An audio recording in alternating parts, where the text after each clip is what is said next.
Thank you. So good morning, everyone. I have a little slide presentation here, and then I'm also going to walk us through our website here at the state of Maryland to assist you with doing business with the state of Maryland and leveraging Maryland state government wide area contracts, as we call statewide contracts or master contracts in the state of Maryland. As Yasmin said, I'm Jamie Tomaszewski, the Chief Administrative Officer for the Office of State Procurement and the Department of General Services. And my email address is on the slide if you have any questions after that you didn't think of during the presentation. So a little bit about us, the state of Maryland, and the new Office of State Procurement. So we began in October 1st of 2019. Prior to that time, we had separate agency control agencies for procurements within the state of Maryland, within our Department of Budget and Management, the Department of General Services, and the Department of Information Technology.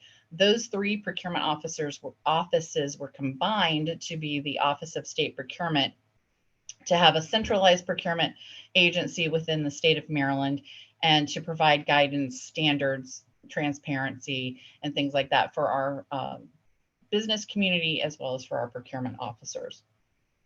So we pretty much do the procurements for everything within the state of Maryland, except for some banking and insurance that's done by the Treasurer's Office, and transportation or transportation related services that are done through the Department of Transportation. So we have a website for the state of Maryland called procurement.maryland.gov. So it's very simple, procurement.maryland.gov. It'll take you to our homepage, and on our homepage, when you scroll down, we have a section for vendors and businesses and have some links to get you started on working with the state. It's basically our one-stop shop for procurement officers, the businesses and vendors that you can work, use the website to see how our procurement officers conduct procurements and how you can get registered and do procurements with the state. So our goal as the Office of State Procurement is to assist all the state agencies with their procurements for their missions. We don't necessarily procure things that are used by the Department of General Services. We assist the Department of Health, Department of Human Services, Department of Juvenile Services, Maryland Public Television, all of the different agencies in the state doing their procurements come through us. So when you're on our website, you want to get registered with Emma. So there is a link here that you can click when you get the slides to go to Emma, and I will click it here. And of course it came up somewhere else. So let me try this again.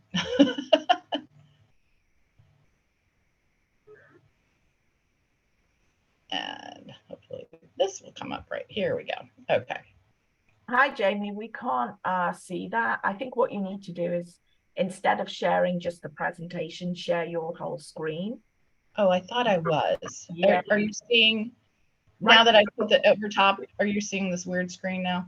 No, all we see is your PowerPoint. But if you click the share screen button, the green share screen button, okay, and then it should entire screen. Okay, gotcha. I don't know if you need to close any of the tabs first, but you can go ahead and do that. There we go. Yep, we can see the whole screen now. Okay, and then I'm going to do this and see, does it flip back to the PowerPoint then? PowerPoint, great. Okay, perfect. Thank you. Sorry about that. Okay. So here is our homepage. Like I said, procurement.maryland.gov. And on here, when you scroll down, we have our section for vendors and businesses that were shown in the slide. So we have some guidance on how to respond to a requisition, some partners and programs, and learning how to use Emma, all of our training, as well as getting on our emergency contact supplier list for when we have emergencies, hopefully not like COVID again, but they're there. And then over here is a link to Emma, which is our eMaryland Marketplace Advantage, our state's e-procurement system. And we have here, click to our Emma Knowledge Portal, which is basically our online help desk that can assist you with any questions you have as you go through the process. So Emma, like I said, is where you want to get started. And when you go to the Emma homepage, there's a lot of things you can do from this screen. If you're a new vendor, you want to register, so you can click New Vendor, Register Now. If you're interested in looking and seeing what solicitations are out there for procurements that the state is working on, you can click Public Solicitations and do searches there. You can see what contracts we have out there. And you can also do a vendor search if you're looking for a vendor to partner with as a subcontractor or as a prime with the state. Just to look at the public solicitations. You can put in keyword searches or search by category. So we use the UN codes for all our commodity codes here. And so you can type in, and it'll bring you up to those codes, and you can select those codes and search. Of course, we're not looking for any IT experts right now, but those are the type of searches you can do, or you can search for any type of contract on there, or by agency, you can type in an agency name and see what's available for responding to a solicitation. Let me go back to the slides. Okay. So when you receive a solicitation notification, obviously you want to look at that notice for the scope of work.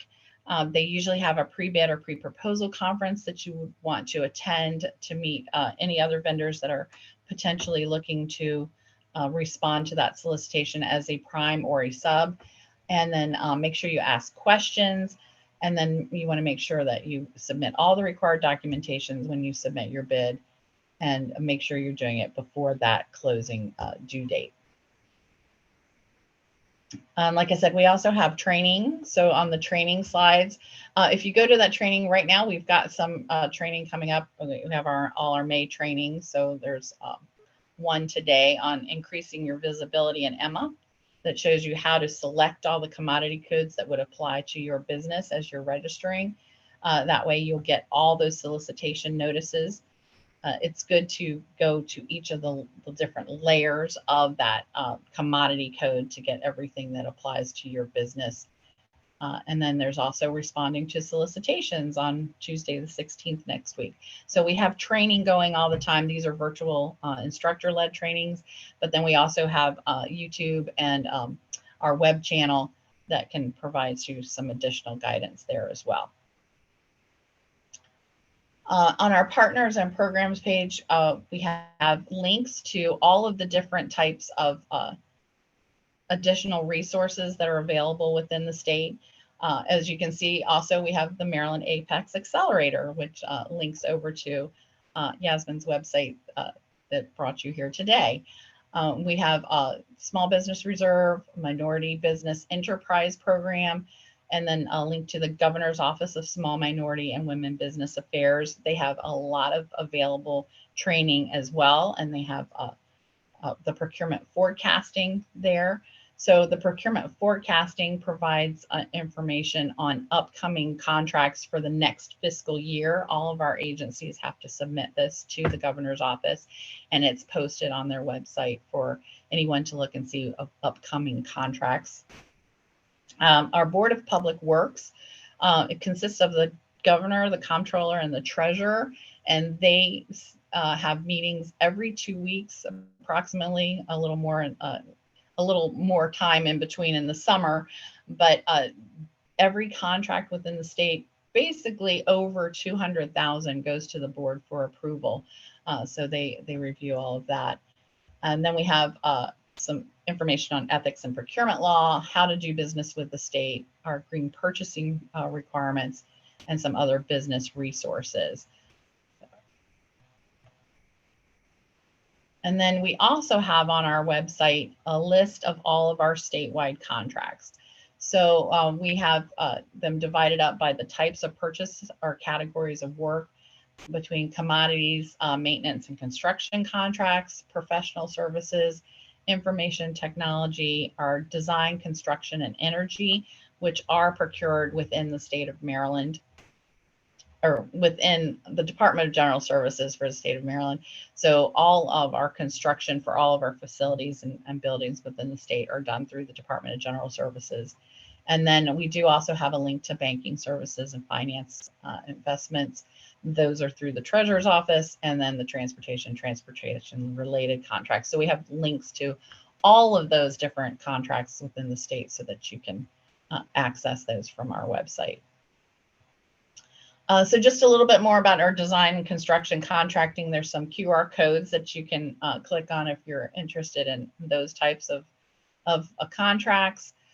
We have a lot of capital projects, around $5 million a year, I guess, and then facilities renewal projects that run between 100,000 and $1 million for those contracts, and then projects that are estimated up to 500,000 will automatically be delegated Small Business Reserve, which is a program in the state of Maryland where only certified small businesses compete for those projects. So you're not competing against huge, large firms. You're all competing against other small businesses within the state. And so that registration is also done through EMA. So you can get your Small Business Reserve certification or SBR certification and be able to respond as a prime on those specific procurements. So there's a lot of information on here. So I say you'll get this slide so that you can see all the different projects we have from a construction and design, construction, energy perspective. The other big procurement projects that we have for master contracting are with the information technology. I just put up one here, how to become a CATS Plus master contractor. And it links you to putting together your package to get added to that pool. That contract is an ongoing contract. And so we add master contractors at certain times during the year or every couple of years to bring in more master contractors for the different functional areas that are there. And so let me go back to the website and back here. Oh, make it easy, go home. Okay, so when you set up to register as a new business, you have the ability to add here if you're interested in any of the state programs, which there are 3, and I'll talk about those a little more in a few minutes. But the Small Business Reserve program that I was just talking about is done through EMA. So if you would like to apply to the SBR program, yes, no, then it will take you to the pages to do that registration and get certification for that program. The veteran-owned small business enterprise program, the VSBE program, is also done through EMA. So if you are a veteran-owned company, you can get yourself certified as a veteran-owned business in the state of Maryland and be able to be part of those procurements where we have VSBE goals. And then the small minority business enterprise program, that program is actually run by the Department of Transportation in association with DBE for the federal programs. And so that certification is done through MDOT. And if you are certified, yes, no, then it would ask you to put in your certification number that you received from the Maryland Department of Transportation. And then also if you're a DBE and SBE, those federal programs here, you can include that information here on your registration as well. So getting registered in EMA is the first step to getting contracts with the state of Maryland. All contracts that are awarded in Maryland have to be posted on EMA. That are over $50,000, I should say. So $50,000 and up, all those contract awards are posted on EMA. So you need to be in the system in order for us to award that contract to you. And like I said, it allows you to become a certified small business reserve vendor. If you're a minority business or a veteran-owned business, you can have that certification here as well, which are the subcontracting programs versus a prime contracting program.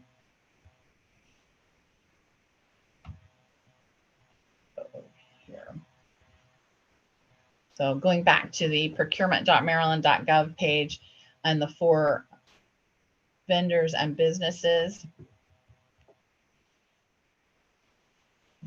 Partners and programs. So here are all the different partners programs that are available for your access, and the Small Business Reserve Program goes over to the Governor's Office of Small Minority and Women Business Affairs and tells you about all the small business reserve opportunities that they have here.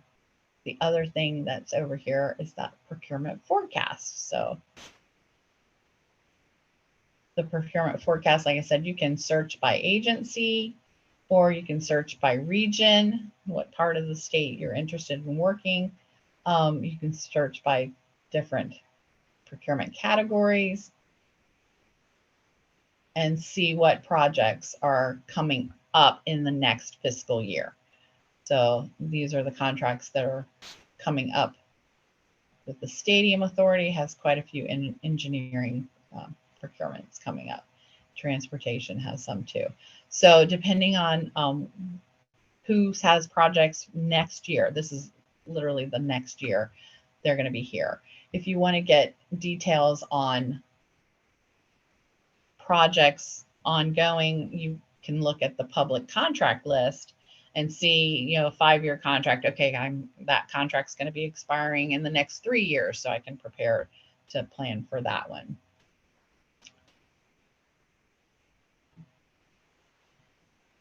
And then the statewide contracts, as I mentioned, those are listed on our 4 procurement officers page. This is all public, so you can see all this, see how our procurement officers prepare their procurements. We have a State of Maryland procurement manual that has all the best practices that our procurement officers follow with our policies, procedures, following statute and regulations in the state.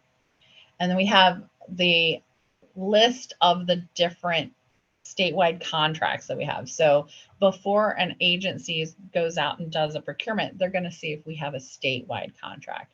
And General Services does those procurements on behalf of all the agencies for statewide usage by any agency. Local governments or municipalities can also use these contracts as well. So if I click over here on information technology, this is the list of all the statewide contracts that were done with the Department of Information Technology that are now run by the Department of General Services. And if you select any of these, you can see what the different functional areas are and get the opportunity on how to become a master contractor on that contract. And the contract award information, just to show you so you can see. So this contract is a 15-year contract, started in 2012 and goes to 2027. So that's why we have the opportunity to join as a master contractor during that 15-year period. And back, here we go. So when you click on how to become a master contractor, here you can see, so download your relevant solicitation packet. It gives you all the documents that you need for doing that proposal, and then preparing your proposal and where you submit it to our dgs.osp requisitions mailbox. And then your proposal gets submitted to our dgs.cats plus. They all go there no matter which one you're doing. And then do it reviews. So our Office of Department of Information Technology reviews it in conjunction with our Office of State Procurement to make sure that everything's correct to become a master contractor. Oh, right. And then the process includes approval by the Maryland Board of Public Works. And then you maintain your CATS Plus contract and wait for those task orders and projects to roll in. And then if you at a later time after becoming a master contract are able to be a part of other functional areas, you would submit a new proposal for those additional functional areas to be added to that contract. So I think now might be a good time to maybe pause, Yasmin, and see if any questions have popped up that people want answered. Let's do that, Jamie. Thanks. I'd like to just welcome everybody who joined us since we started and let you know that you do have the opportunity to ask Jamie your questions. So you can type them in the chat box and we will try and answer as many of your questions as we can within the hour. And we will open up again at the end of the presentation to do more Q&A.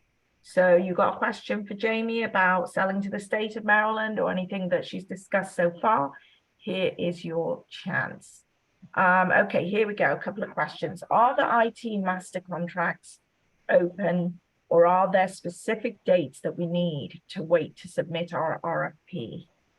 That's a great question.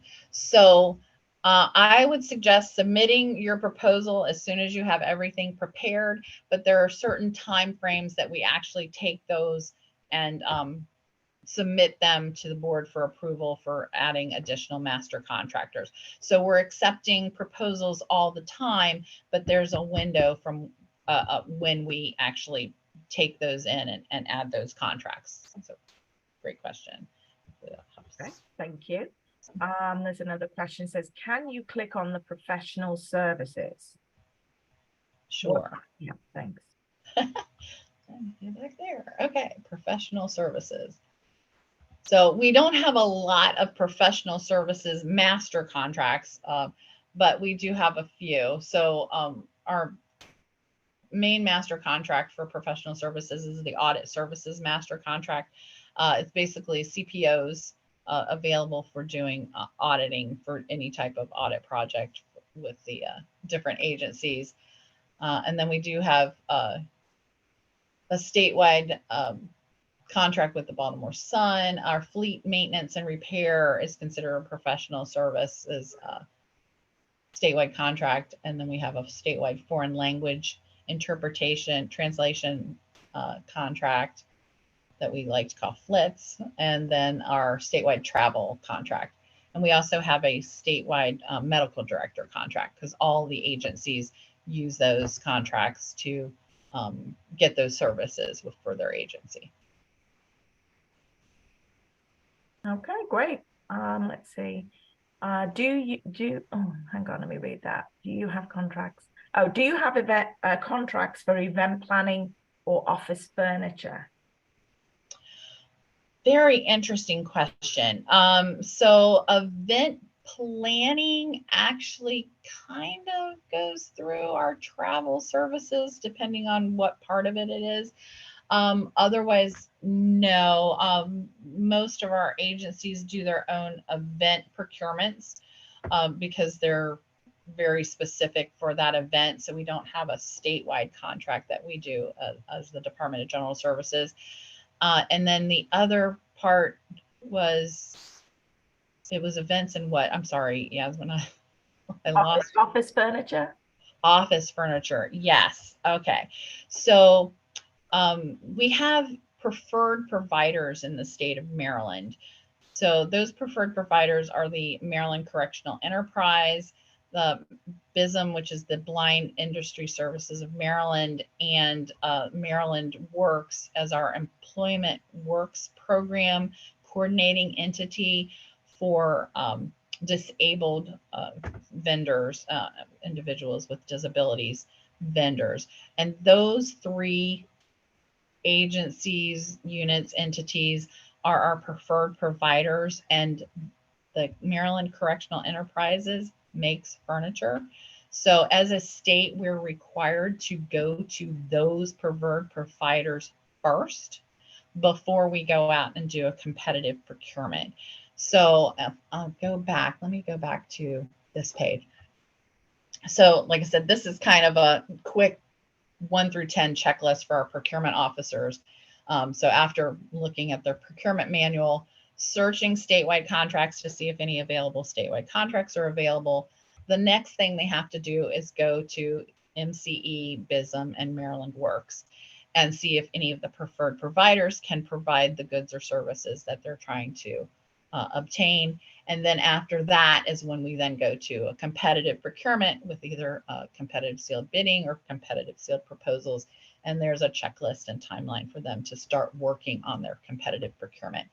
So if they want to buy office furniture, they have to go to MCE, and MCE can either fulfill the order, or they would give them a waiver. And if they give them a waiver, then they would go out and purchase office furniture using a competitive procurement method that is most feasible for that type of purchase, and then going to Emma to post that solicitation.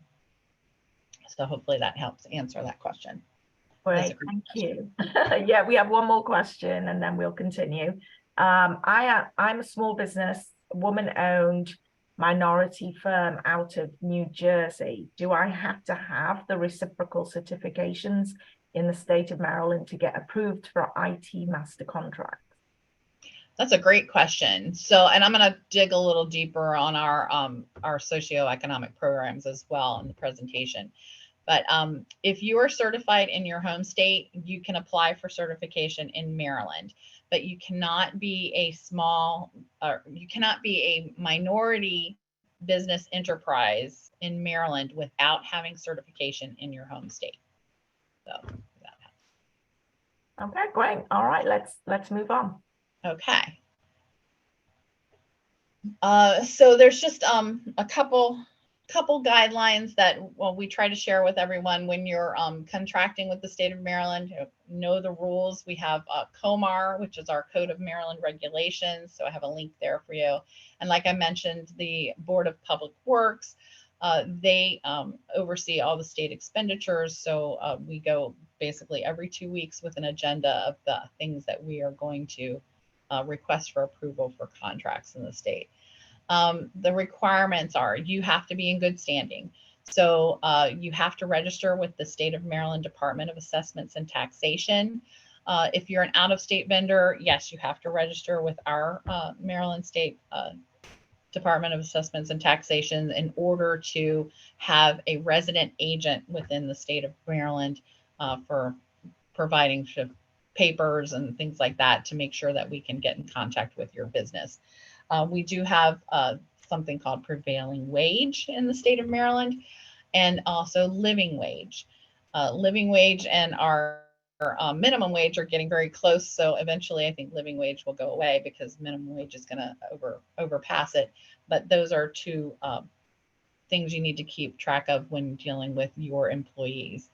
And then we also look at past performance and making sure that you're meeting your obligations for the state. And then our programs, like I was talking about. So the Small Business Reserve Program is a prime contracting program. It is a program that we have designated specific solicitations or procurements to a small business reserve. It's all contracts between $50,000 and $500,000 have automatic designation. The only way they're not designated is if they're an exempt contract or there's a waiver requested because we don't have enough small businesses in our pool to get good competition. So we look to have at least 3 small businesses within that category of work when we do those types of procurements. And so if we don't have at least 3 small business reserves certified within Emma, then the procurement officer is going to request a waiver to put that solicitation out to all vendors in the community versus just the small business reserves. And then the Minority Business Enterprise Program and the Veteran-Owned Small Business Enterprise Program are subcontracting programs. So within the state of Maryland, those goals, we set participation goals within a procurement for part of the work to be subcontracted to a minority business or a veteran-owned business.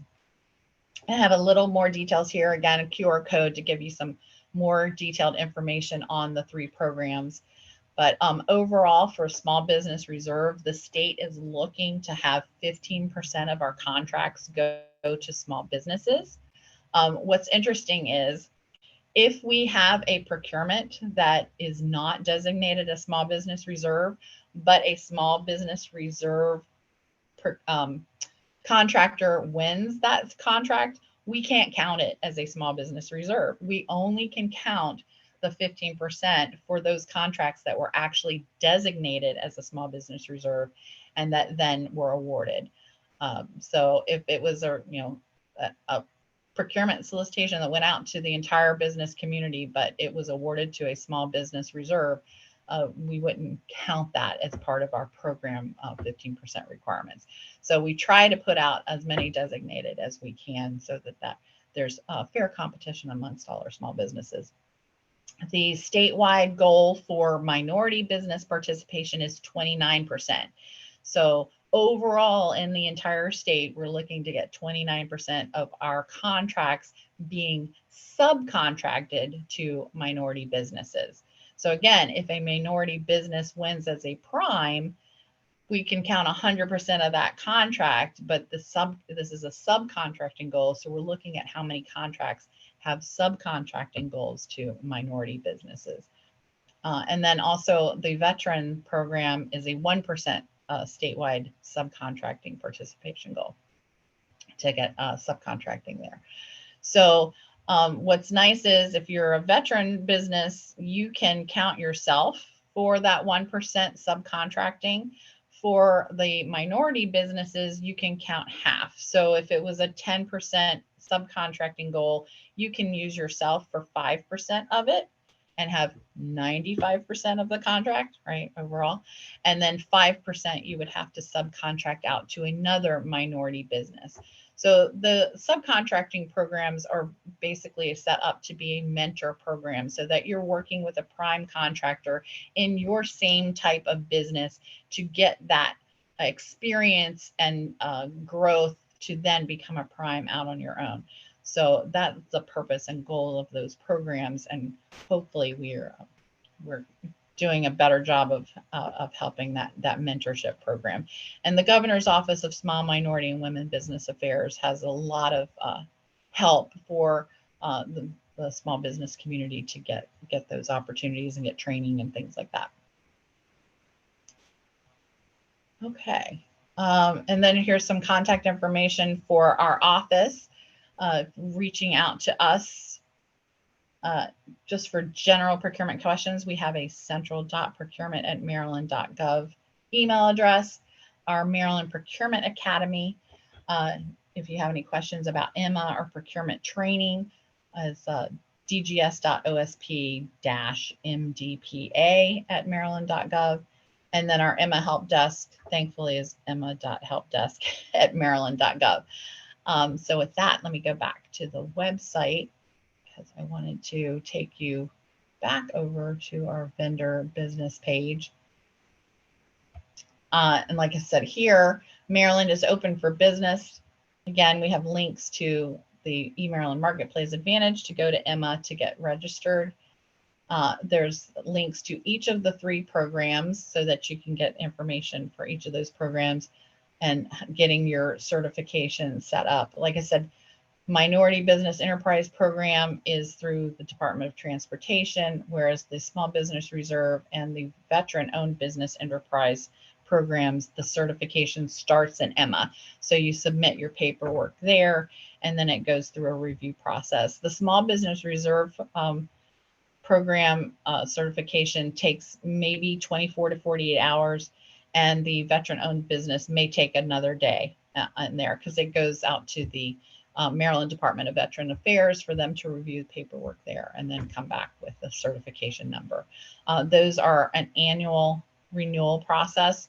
So you just have to update your paperwork annually to maintain your certification. And then again, there's a link to the Governor's Office of Small Minority and Business Affairs. And this is really great. They just changed their acronym. I love this. It's Training and Insight for Procurement Success, or TIPS.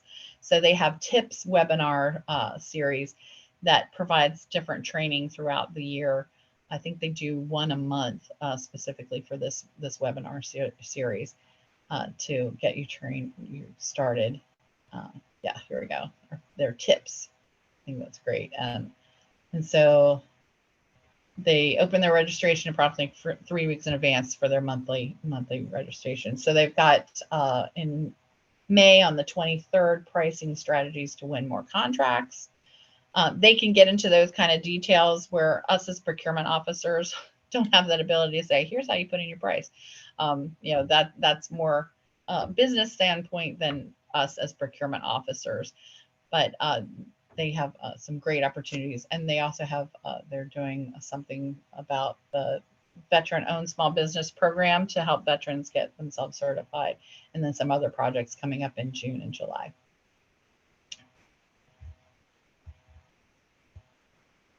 And oops, I went to the wrong page. Sorry. Here we go. And then our Emma support resources. We have some quick reference guides on setting up Emma and making sure you're on a good platform for that. And then there's what we call QRGs, quick reference guides on getting registered. So it walks you through the process of your registration, how to invite users to Emma and add contacts and roles. So you want to make sure there's more than one person in your office in the contact list for your Emma profile. In case something happens, you want to make sure you have at least 2 people so that they're getting the information. So and adding your credentials, adding your product and service categories. Like I said here, when you're setting up and putting in the types of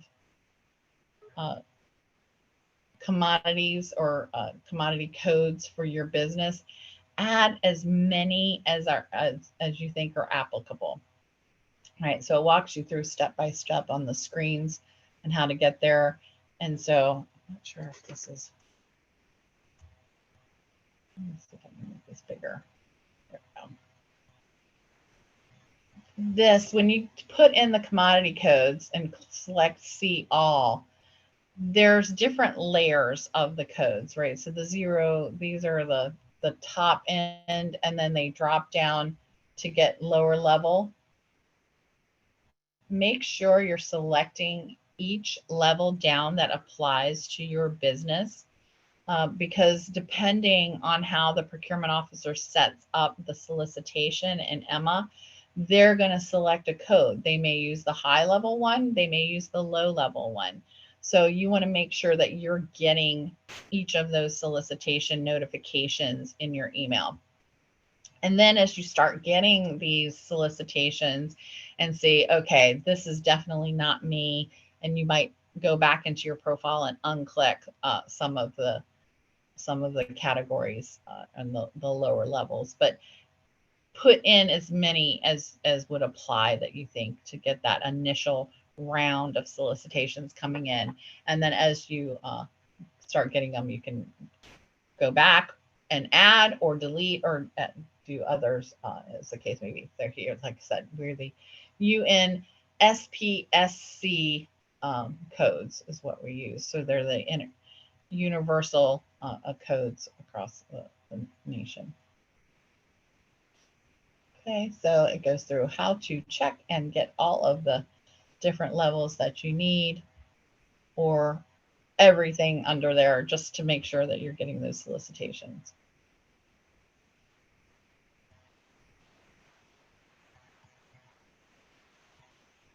And then I think we also have QRGs for submitting a bid to a solicitation, responding to solicitations. So it gives you all of the different quick reference guides to get you started in setting up those initial submissions of bids and proposals and getting the solicitation information. So any questions on any of that? I think that's okay, thanks, Jamie. That's great. I can go on more in the pages, but I kind of was interested to see what people might want to see. So thanks. Full of asked for a couple of repeat answers. The CATS master contract, effective from 2013 to 2028. Do you have an open enrollment for getting on that contract? Yes. So it is for the CATS Plus contract. Okay. So with CATS Plus, let's see. That contract, oops, that's not what I wanted. Board information.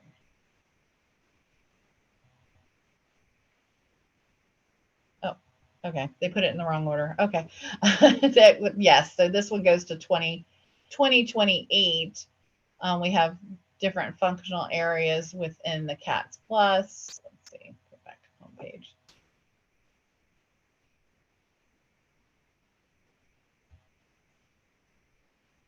Oh, I wanted to get the list. I'm sorry, I was trying to pull up the list of functional areas, and I know they're on here.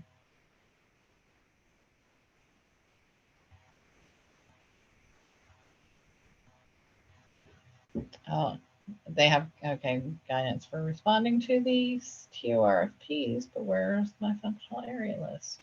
Sorry. Oh, there we go. Functional areas. Hello. Okay, so there's many functional areas under the CATS Plus contract. Responding to how to become a master contractor. Obviously, you want to submit your proposal for all the functional areas that apply to your business.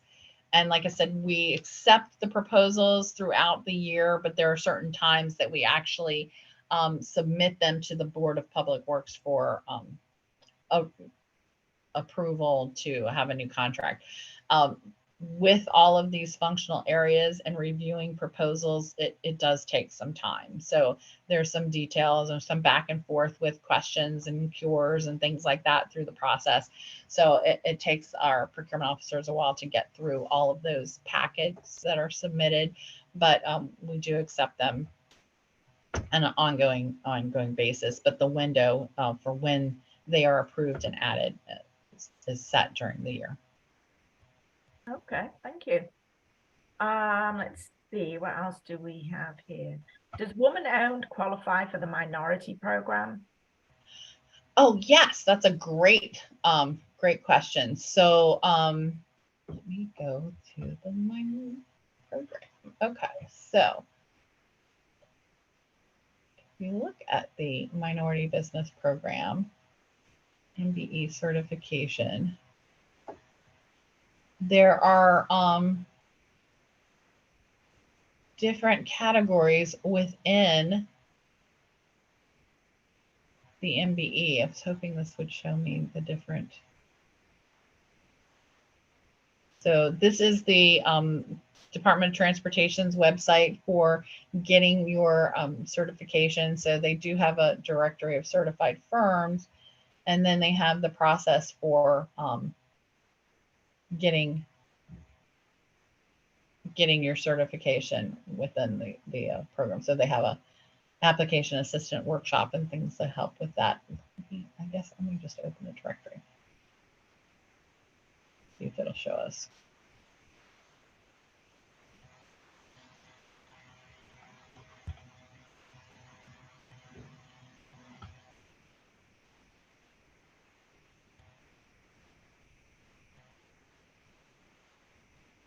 Nope, that's not the page I wanted. Sorry.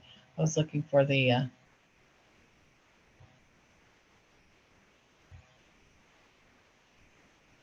certified list. They just recently updated this website, and so they have a how to use the how to use the directory. Okay. Thought I did that. Let me try it again.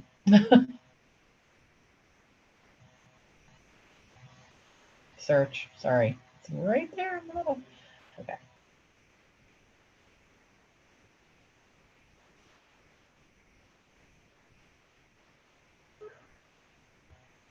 So you can select which certification you're looking for. I'm just going to look for MBE.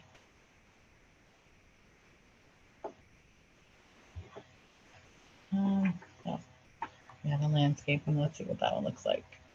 Practice.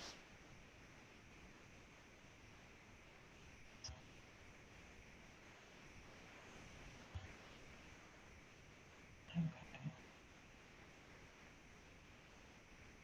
All right, this isn't showing me what I wanted to show you, but let me go to our procurement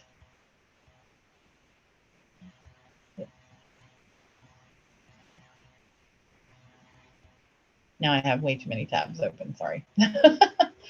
So when we have to make a determination of putting a goal on there, I'm going to go here. I think it's here. Yes, there's a sub goal worksheet. Okay. So within certain projects, depending on the overall MBE goal, we may also be required to do a sub goal for that procurement based on the different types of minority business enterprise. So just to show you where they are. So here we go. Okay. So this table, oops. We have 4 different subcategories within the minority business program. So it's African American, Hispanic American, Asian American, and women. And so if we have a construction contract and we're, if we have a goal over 21% for that construction goal, then we also have to consider these subcontracting goals as well, which means when a prime contractor submits their bid or proposal for the project, they would have to have at least 2 minority businesses, 1 African American and 1 women owned, to meet these sub goals along with the overall MBE goal. So it doesn't mean that they can only get 8% if they're an African American firm, or only 11 if they're a woman owned, but they minimally have to have that subcategory spelled out for that type of solicitation. And so here we also have A&E and the construction, or A&E projects here, which are 7 for African American and 10% for women. If it's a maintenance contract, we now have African American, Hispanic, and Asian, but not women, right? Because I guess in the maintenance category, we have a lot of women-owned maintenance businesses, which, and for us, for maintenance, that's any facility maintenance services, which would include janitorial, landscaping, security guards, anything that is responsible for maintaining that facility for the state. And then our IT, we have 10% for African American and 10% for women. Professional services, Hispanic, Asian, and women sub goals. And then this is commodities, supplies, and equipment. It's 6% for African American, 2% Hispanic, and 8% for women. So the sub goal total is listed here, and then it has to have that 2% margin for the overall goal in order to apply those. So that being said, so if the overall goal for an IT contract per se is 10%, then these sub goals would not be applied on that specific solicitation. But this is another part of planning that solicitation and that project to get subcontractor participation, as well as the prime, whether it's, like I said, if it's a small business, none of these things have to apply, because we're going to the small business as the prime contractor. Okay, that was a good question. Thanks for doing that research. And, here's another one. Can you repeat the answer you gave regarding a WBE MBE utilizing another MBE with a 5% of the set aside? Yes, and actually, that's a good thing here too. So I'll share. They're here for you to pull. You can look at any of these documents you would like. So this is our PRG worksheet, which is our procurement review group. So this is what we do before we publish a solicitation to see how we're going to put it out. Is it going to be designated small business reserve? Is it going to have MBE and VSBE subcontracting goals? So we have to plan through the entire project to see what those are going to look like for that particular procurement.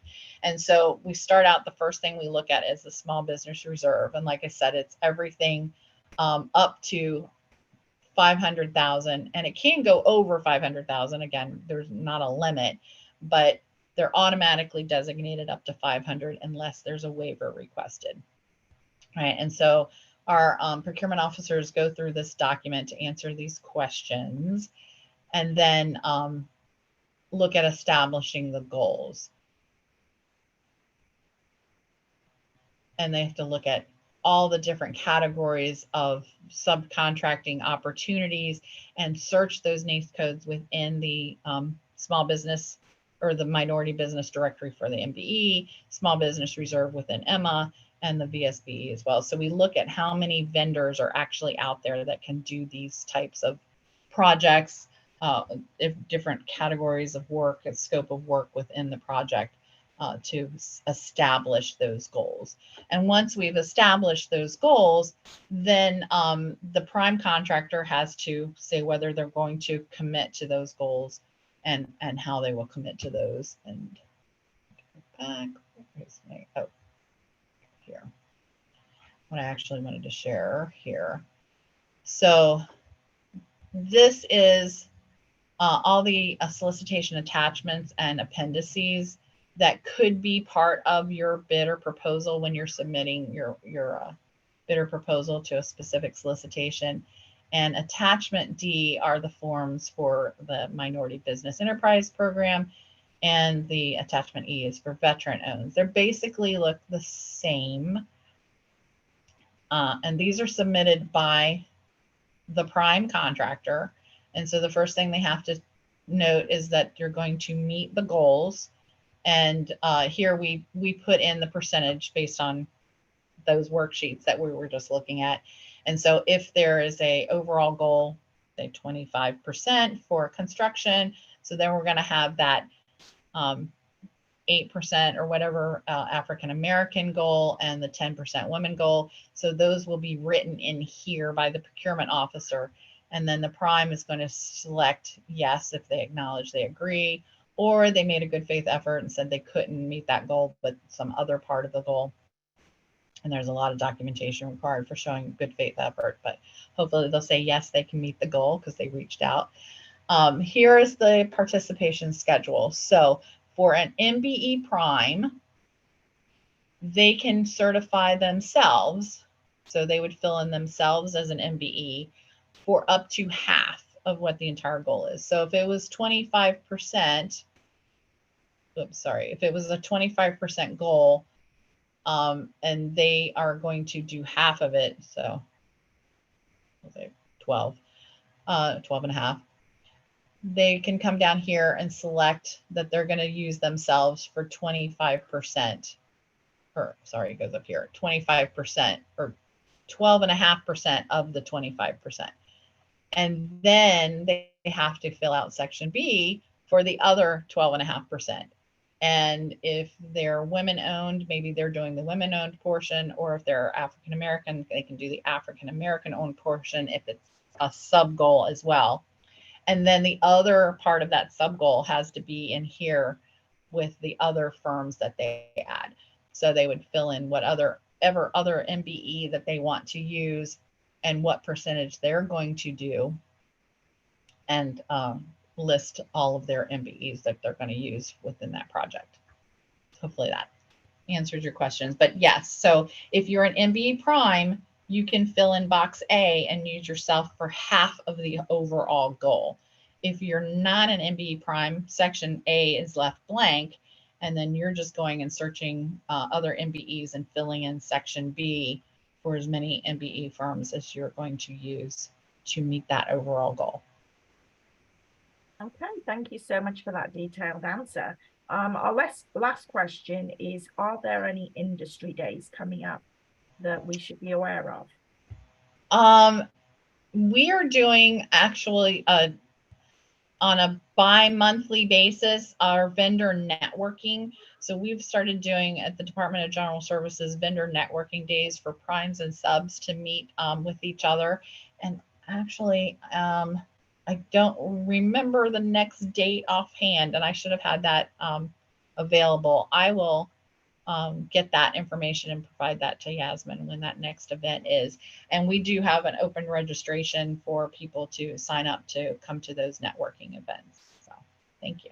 Okay, well, that's great. Well, I'd like to thank you so much today, Jamie, for such a detailed presentation. Really appreciate it. And I know we may not have been able to get to all of your questions, but if you forward them to me, I will share them with Jamie, and I'm sure she'll be able to send me a response by email. Jamie's also going to provide me with the PDF version of this presentation. I'll send that out to you along with a link to watch the replay, because there's a lot of information in this, so you may want to watch it again or share it with your colleagues. So thank you again, Jamie, appreciate you. And thank you everybody for participating today. Don't forget to get in touch with your Maryland Apex Accelerator counselor. They are waiting to assist you. I've put some links in the chat box there. Hopefully you'll find them useful. And we hope to see you again at a future webinar. Thanks everybody. Bye-bye. Thank you. Bye-bye.